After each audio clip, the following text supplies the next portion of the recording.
उत्तर प्रदेश के पूर्व मुख्यमंत्री और समाजवादी पार्टी के अध्यक्ष अखिलेश यादव ने एक बयान दिया है कि वो एनडीए को हराने के लिए पीडीए का सहारा ले लेंगे, यानी कि पिछड़ा, दलित और अल्पसंख्यक का। तो क्या आपको लगता है कि मौजूदा समय में ये एक जुमला मात्र है या इसकी कोई संभावना है, खासतौर पे उत्तर भारत के संदर्भ में? देखिए, एक बहुत पुरानी थीसिस है और मेरा मानना है कि इस थीसिस का वक्त निकल गया है कि पिछड़े, दलित और अल्पसंख्यक मिलकर एक ऐसे बहुमत की स्थापना कर सकते हैं जिससे सरकार बनाई जा सकती है और विपक्षियों को हराया जा सकता है। 90 के दशक में जब ये बात कही जाती थी तब इस बात में ज्यादा दम नजर आता था। तब बहुजन समाज पार्टी अपने उठान पर थी, समाजवादी पार्टी भी अपने उठान पर थी और सामाजिक न्याय की राजनीति का जो मुहावरा था वो मुहावरा उस वक्त काफी ताजा था। उसकी वजह से उसमें काफी लोगों का विश्वास था और लोग ऐसा मानते थे कि ये लोग हैं जो कि एक नई किस्म की राजनीति सामने लेकर आए हैं। लेकिन अब देखिए, 90 का दशक पूरा निकल चुका है, उसके बाद नई सदी का पहला दशक भी निकल गया है और इस वक्त जो राजनीति चल रही है उस राजनीति में इस प्रकार की बातचीत का मुझे नहीं लगता कोई बहुत व्यवहारिक महत्व है और उसका कारण स्पष्ट है। अगर हम पिछड़े वर्ग को देख लें और दलित समाज को देख लें, अभी अल्पसंख्यकों को थोड़ा अलग रख के देखते हैं, तो उत्तर प्रदेश में समझा जाता है कि इन दोनों की मिलाकर करीब 58 से 60% तक आबादी है मतदाताओं में। तो लेकिन ये 58 से 60% देखने में एक बहुत बड़ा प्रतिशत लगता है, लेकिन ऐसा नहीं है कि पिछड़ा वर्ग एक समरूप किस्म का वर्ग है और दलित समुदाय भी एक समरूप किस्म का समुदाय है। अगर आप देखेंगे तो ऊपर से अगर देखेंगे तो पाएंगे पिछड़े वर्ग में ऊपर यादव, लोधी और शाक्य यानी काची जातियां हैं इसी क्रम से, और दलित समाज में जाटव हैं, पासी हैं और उसके बाद और दूसरी जातियों का क्रम है। लेकिन अगर आप नीचे से देखेंगे इन दोनों वर्गों में तो आप पाएंगे कि इसमें बहुतेरी छोटी छोटी बहुत ही कमजोर किस्म की संख्या बल में भी दुर्बल हैं और सामाजिक आर्थिक रूप से भी दुर्बल है। ना उनको टिकट मिलता है, ना उन्हें कोई आरक्षण का लाभ मिलता है, ना उन्हें कोई सत्ता की नजदीकी हासिल हुई है। ऐसी बहुत सी जातियां हैं। तो सामाजिक न्याय की राजनीति जिन दिनों कामयाब थी उन दिनों ये तमाम जातियां ये मानकर चलती थी कि शीर्ष पर जो जातियां जिनके हाथ में उनके पिछड़े वर्ग का और दलित जातियों का नेतृत्व है, वो एक ना एक दिन उनकी सुधि लेगा, एक ना एक दिन उनको भी सत्ता में जगह मिलेगी उनकी वजह से। लेकिन ऐसा जब 20 साल तक नहीं हुआ तो धीरे धीरे उन लोगों ने भारतीय जनता पार्टी के प्रस्ताव पर गौर करना शुरू कर दिया। उन लोगों को लगा कि भारतीय जनता पार्टी जो हमसे कह रही है कि ये लोग कभी आपकी तरफ हमदर्दी से नहीं देखेंगे और आपके लिए कोई गुंजाइश नहीं छोड़ेंगे, तो कम से हम इन लोगों भारतीय जनता पार्टी के साथ जाकर एक प्रयोग कर सकते हैं। तो धीरे धीरे करके ये तमाम जातियां भारतीय जनता पार्टी के साथ चली गई और इस जो 59-60% आबादी है, 59-60% का जो मतदाता मंडल है, इसमें जो नीचे का हिस्सा है उससे एक कमजोर जातियों की एक प्रभावी चुनावी इंडेक्स बनी, एक इफेक्टिव पॉलिटिकल इलेक्टोरल इंडेक्स तैयार हुई।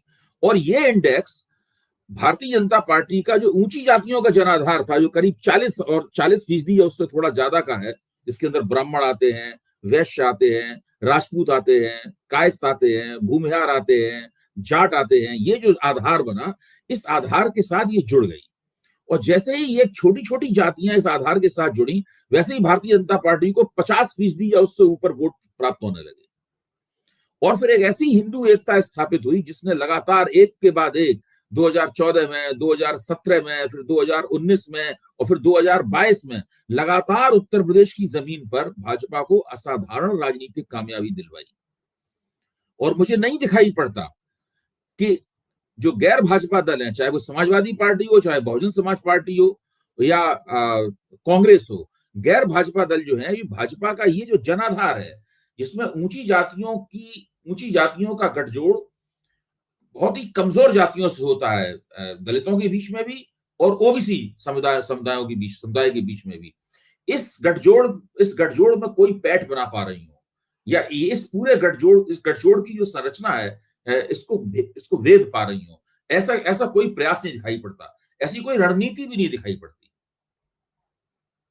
और इस तरह की रणनीति अगर विपक्ष बनाने की कोशिश भी करता है, तो क्या उसके नाकाम होने का एक कारण ये है कि जो छोटे-छोटे दल उभर कर सामने आए हैं, जैसे बिहार में हम जीतन राम मांझी को लें या रामविलास पासवान की पार्टी से निकली 2 पार्टियां जो हैं, वो सब जो केंद्र की सत्ताधारी दल है, उनके पक्ष में उनमें झुकने की प्रवृत्ति ज़्यादा होती है।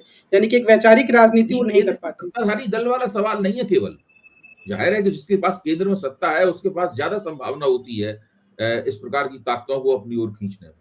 मैं ये मानता हूं कि पिछले 25-30 साल की जो राजनीति है, उस राजनीति में इन तमाम बिरादरियों ने देखा है कि उनका नेतृत्व करने का दावा करने वाले लोग, सामाजिक न्याय की का झंडा बुलंद करने वाले लोगों ने दरअसल उनके साथ क्या सलूक किया है। आप देखिए, जब भी ओबीसी जातियों के बीच में एक सब कैटेगराइजेशन, यानी ओबीसी जातियों में अति पिछड़ों की एक श्रेणी बनाने की बात की जाती है, या दलितों में एक महादलितों की श्रेणी बनाने की बात की जाती है, तो इन शक्तिशाली जातियों का, जो कि मैं ब्राह्मण ठाकुर बनिया की तरह शक्तिशाली नहीं है, ये मैं स्पष्ट कर देना चाहता हूं, लेकिन अपने समुदायों में जो शक्तिशाली जातियां हैं, इन जातियों की तरफ से बड़ा मुखर विरोध होता है। वे हमेशा कहते हैं कि हमारी हमारी एकता खतरे में पड़ जाएगी अगर ये सब कैटेगराइजेशन किया जाएगा, ये उप श्रेणियां बनाई जाएंगी। आपको ध्यान होगा कि पहली बार कर्पूरी ठाकुर ने ऐसा करने की कोशिश, ऐसा किया था बिहार में। उस वक्त यादव बिरादरी के लोग जो थे कर्पूरी ठाकुर से काफी नाराज हो गए थे, यहां तक कि एक नेता ने उनके साथ कुछ दुर्व्यवहार करने की भी कोशिश की थी। ये सारे तथ्य हैं। उसके बाद आप देखिए दूसरी इसी तरह की जो दूसरी जातियां हैं, जब उनके बुद्धिजीवी जो हैं, जब भी इस प्रश्न के ऊपर गौर करते हैं, टिप्पणी करते हैं, तो वो इन बातों का बड़ा मुखर विरोध करते हैं। चाहे रोहिणी कमीशन का सवाल हो, चाहे राजनाथ सिंह ने जो एक कमेटी बनाई थी, ये शायद हुकुम सिंह कमेटी थी, और मंडल कमीशन की रिपोर्ट आने से पहले जो एक जांच हुई थी, छेदीलाल साथी आयोग द्वारा जांच की गई थी उत्तर प्रदेश में। ऐसी बहुत सी जांच पड़ताल हुई हैं, जिन जांच पड़तालों में स्पष्ट रूप से कहा गया है कि जो पिछड़ा वर्ग है वो एक समरूप वर्ग नहीं है। उसमें एक बड़ा हिस्सा भूमिधर जातियों का है, लैंड ओनिंग कास्ट का है, और एक दूसरा हिस्सा आर्टिजन कारीगर जातियों का है। इसलिए आरक्षण देते समय इन दोनों जातियों के हितों को अलग अलग ध्यान में रखा जाए और आरक्षण को बांट दिया जाए, एक तरफा आरक्षण न दिया जाए। लेकिन बिंदेश्वरी प्रसाद मंडल ने अपने ही आयोग के एक दलित सदस्य आर.एल. नाइक की सिफारिश को नहीं माना। आर.एल. नाइक ने कहा इसके ऊपर हमारा नोट ऑफ डिसेंट लगाओ, हमारा असहमति पत्र लगाओ। तो आज तक मंडल कमीशन की रिपोर्ट पर वो असहमति पत्र लगा हुआ है। तो मैं इस बात से कहना ये चाहता हूं कि ये जो समस्या है पिछड़े वर्ग के आरक्षण की, ये काफी पहले से चली आ रही है, और सामाजिक न्याय की राजनीति के ऊपर जो पहले से दबदबे वाली या मजबूत जातियां, जो सामाजिक आर्थिक रूप से अपेक्षाकृत मजबूत रही हैं, उन जातियों का सामाजिक न्याय की राजनीति पर कब्जा हो गया है। उस कब्जे के लंबे अरसे तक तो भाई जो कमजोर जातियां थी उन्होंने उनको अपना नेता माना और इनका समर्थन किया, लेकिन धीरे धीरे वो इससे उकता गई। फिर भारतीय जनता पार्टी ने इनके सामने प्रस्ताव रखा कि हम आपको राजनीति में एक लेवल प्लेइंग फील्ड देने की कोशिश करेंगे, तो वो लोग भारतीय जनता पार्टी की तरफ झुके। आज भी वो भाजपा से अधिक अब खुद को सहज पाते हैं इन लोगों के साथ जाने की बजाय। तो जो बिहार में हो रहा है वो आप इसी की एक अभिव्यक्ति के तौर पर देख सकते हैं, अगर देखना चाहें तो। भाई बिहार में नीतीश कुमार को ये जातियां पसंद करती थी, तो नीतीश कुमार के साथ थी, भाजपा के साथ नहीं थी। भाजपा प्रभावी रूप से बिहार में एक ब्राह्मण बनिया पार्टी ही थी, भूमिहारों की पार्टी थी, कायस्थों की पार्टी थी, बाबू लोगों की पार्टी थी, आप कह सकते हैं बाबू साहेबों की पार्टी थी। लेकिन जब नीतीश कुमार तेजस्वी यादव के साथ जुड़ गए और तेजस्वी यादव को उन्होंने अपना उत्तराधिकारी घोषित कर दिया, वो हर जगह जाते हैं, तेजस्वी यादव के साथ जाते हैं और दोनों मिलकर ही अगला चुनाव लड़ेंगे, तब ये जातियां धीरे धीरे इस महागठबंधन से अलग होने के बारे में सोचने लगी।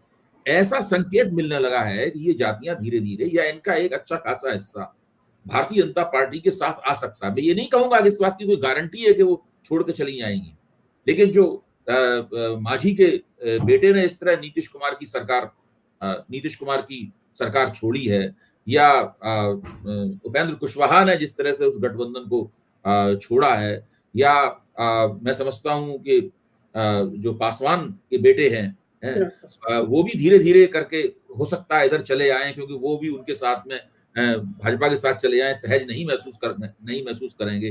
तो इस प्रकार की जो छोटी जातियां हैं वो मुझे लगता है कि वो लोकसभा चुनाव तक उनका एक हिस्सा भारतीय जनता पार्टी के साथ चला जाएगा। मैं बिल्कुल ये नहीं कह रहा हूं कि इससे भारतीय जनता पार्टी महागठबंधन के मुकाबले ताकतवर हो जाएगी, फिर भी महागठबंधन एक शक्तिशाली उपस्थिति रहेगी जो भाजपा को एक बहुत ही कड़ी चुनौती देने वाली है। लेकिन मामला उतना आसान नहीं है। भाजपा की तरफ से भी लगातार कोशिश। उत्तर प्रदेश में तो मामला बिल्कुल साफ है। उत्तर प्रदेश में तो अखिलेश यादव के पास इन छोटी और कमजोर बिरादरियों को अपने साथ रखने की, अपने साथ जोड़ने की कोई योजना नहीं है, कोई आश्वासन नहीं है। जी। उसमें एक जो सवाल ये जुड़कर आता है कि जो कांग्रेस पार्टी है, उसके जो नेता हैं, उन पर ये आरोप लगा मोदी सरनेम वाले विवाद को लेकर कि वो पिछड़ों के खिलाफ हैं। तो क्या वो कांग्रेस के लिए वो बीते दिनों की बात हो गई है या आगे भी उसके सिर पे मंडराता रहेगा? ये बिल्कुल ये फिक्रेबाजी वाला पूरा मामला है कि मोदी सरनेम की वजह से कांग्रेस पिछड़ों के खिलाफ है। देखिए, पिछड़ी जातियों ने तो देश के एक बड़े हिस्से में कांग्रेस का साथ छोड़ना शुरू कर दिया और वो 60 के दशक से ही धीरे धीरे कांग्रेस से अलग होती जा रही थी। इसका मतलब ये नहीं है कि देश के हर हिस्से में वो कांग्रेस से अलग हैं। अभी कर्नाटक में ओबीसी जातियों ने कांग्रेस को अच्छा खासा समर्थन दिया है। यहाँ तक कि जो जो देवराज अरस ने जो अहिंदा रणनीति अपनाई थी, उसमें ओबीसी की प्रमुख भागीदारी है। वो लंबे अरसे से कांग्रेस के आधार का हिस्सा बनी रही है। तो ये अलग अलग प्रदेशों में अलग अलग तरीके से होता है।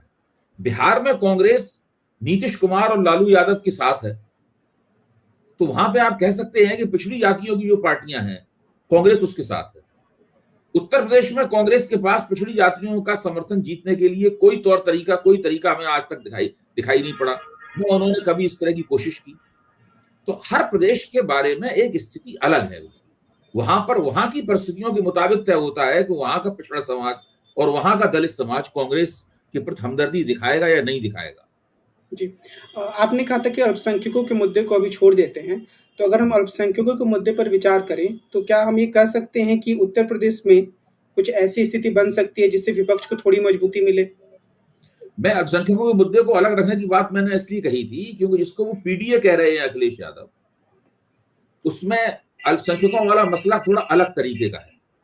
जिस तरीके से भारतीय जनता पार्टी पिछड़ी जातियों और दलित जातियों के निचले हिस्से को, निचली सतह को अपनी ओर खींच लेती है, उस तरीके से अल्पसंख्यकों को अपनी ओर खींचने की उसके पास ना कोई रणनीति है और ना कभी वो इसके ऊपर अमल होते हुए दिखाई। यहाँ तक कि वो अल्पसंख्यकों के ऊपर एक शत्रुतापूर्ण रवैया अपनाती हुई नजर आती है।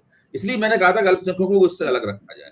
मैं ये मानता हूं कि अल्पसंख्यकों के मामले में कांग्रेस लोकसभा चुनाव के संदर्भ में ज्यादा मुझे फायदे में नजर आती है समाजवादी पार्टी या बहुजन समाज पार्टी के मुकाबले, क्योंकि भारत जोड़ो यात्रा के दौरान अल्पसंख्यकों की हमदर्दी राहुल गांधी ने काफी जीती है और वो सारे देश में मुझे लगता है कि लोकसभा चुनाव में मुसलमान मतदाता कांग्रेस को अपनी एक प्राथमिक पार्टी के तौर पर देखेंगे। जरूरी नहीं कि सारे वोट कांग्रेस को मिल जाएं, बहुत जगहों पर उनके वोट विभिन्न आवश्यकताओं और हालात की मजबूरियों के कारण इधर उधर जाएंगे, लेकिन कांग्रेस के प्रति उनमें एक अच्छा खासा रुझान दिखाई पड़ेगा और ये चीज समाजवादी पार्टी के लिए एक चेतावनी की घंटी की तरह है। उनको ये देखना पड़ेगा कि 2022 के विधानसभा चुनाव में जिस तरह अल्पसंख्यकों ने एकजुट और कटिबद्ध होकर उनका समर्थन दिया था, वैसा समर्थन उन्हें लोकसभा चुनाव में नहीं मिलने वाला है। तो अब वो लोकसभा चुनाव में उनका समर्थन वो कैसे हासिल करेंगे? तो ये जो पीडीए कह रहे हैं, दरअसल ये पीडीए काफी बटा हुआ है। जो पिछड़ी और दलित जातियां हैं वो भारतीय जनता पार्टी उसमें बंटवारा कर रही है और जो अल्पसंख्यक हैं वहां पर कहीं कांग्रेस बंटवारा करेगी बड़े पैमाने पर, कहीं बहुजन समाज पार्टी भी कुछ बंटवारा करेगी और अगर कहीं भाजपा ने अपनी घोषित नीति के मुताबिक कुछ पसमंदा मुसलमान उम्मीदवारों को टिकट दे दिया, जैसा कि अभी स्थानीय निकाय के चुनाव में टिकट दिया और करीब 50-54 उम्मीदवार उनके जीते भी हैं भाजपा के पार्षद स्तर पर, तो अगर पसमंदा कुछ उम्मीदवारों को टिकट दे दिया तो भाजपा को भी मुसलमान वोट प्राप्त हो सकते हैं। जी।